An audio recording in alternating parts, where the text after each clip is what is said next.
షీనా బోరా హత్య కేసులో ప్రధాన నిందితురాలు ఇంద్రాణి ఆరోగ్యం విషమంగానే ఉంది. 16 గంటలుగా కోమాలో ఉన్న ఆమె ప్రస్తుతం ముంబైలోని ఓ ఆసుపత్రిలో చికిత్స పొందుతోంది. మరోవైపు ఇంద్రాణి సూసైడ్ అటెంప్ట్పై సమగ్ర విచారణకు మహారాష్ట్ర సర్కారు ఆదేశించింది.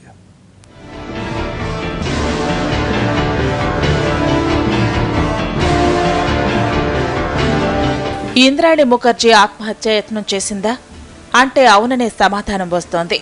ముంబై జేజే ఆసుపత్రిలో ఆమె ఐసీయూలో చికిత్స పొందుతోంది. నిన్న మధ్యాహ్నం ఛాతీ నొప్పితో ఆమె బాధపడుతుండటంతో వెంటనే ఆసుపత్రికి తరలించారు. ఆ తర్వాత ఇంద్రాణి కోమాలోకి వెళ్లిపోయారు. మోతాదుకు మించి మూర్ఛ నిరోధక మాత్రలు తీసుకుని ఇంద్రాణి ఆత్మహత్య యత్నం చేసిందని తెలుస్తోంది. डॉक्टरों का इलाज चल रहा है। हम पूरी कोशिश कर रहे हैं और डॉक्टर अपनी तरफ से पूरी कोशिश कर रहे हैं कि ठीक तरह से ट्रीटमेंट दी जाए और वो जो भी बेस्ट पॉसिबल ट्रीटमेंट है वो दी जा रही है। इस समय कंडीशन स्टेबल है और वाइटल साइंस जो हैं, रेस्पिरेटरी रेट है, हार्ट रेट है, वो अभी ठीक हैं। షీనా బోరా హత్య కేసులో ప్రధాన నిందితురాలైన ఇంద్రాణి ముఖర్జీని ఆగస్టు 25న అరెస్ట్ చేశారు. ముంబై బైకుల్లా జైలులో రిమాండ్ ఖైదీగా ఉంటోంది. 2012లో ఆర్థిక కారణాలతో తన కూతురైన షీనా బోరాను మాజీ భర్తతో కలిసి ఇంద్రాణిని హత్య చేసినట్లు పోలీసులు కేసు ఫైల్ చేశారు. మాజీ భర్త సంజీవ్ ఖన్నా డ్రైవర్ సాయంతో ఇంద్రాణి షీనాను హత్య చేసినట్లు ప్రాథమిక విచారణలో తేలింది.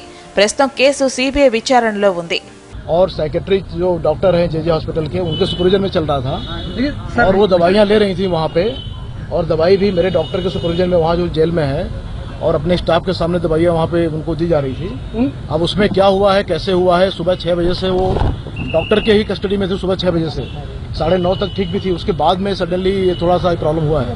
శుక్రవారం తన తల్లి చనిపోయినప్పటి నుంచి ఇంద్రాణి మానసికంగా కుంగిపోయిందని, రోజులా ఆమె లేదని జైలు అధికారులు తెలిపారు.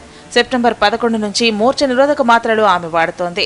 రోజు ఉదయం సాయంత్రం తీసుకుంటోంది. అయితే ఆత్మహత్య యత్నం చేసేందుకు మూర్ఛ నిరోధక మాత్రల్ని మోతాదుకు మించి తీసుకుందా లేక మరేమైనా తీసుకుందా అనే విషయాలు ఇప్పుడే చెప్పలేమని, ఫోరెన్సిక్ నివేదిక వచ్చిన తర్వాతే పూర్తి వివరాలు తెలుస్తాయని వైద్యులు చెబుతున్నారు. మరోవైపు ఇంద్రాణి ఆత్మహత్య ఘటనపై మహారాష్ట్ర సర్కార్ విచారణకు ఆదేశించింది.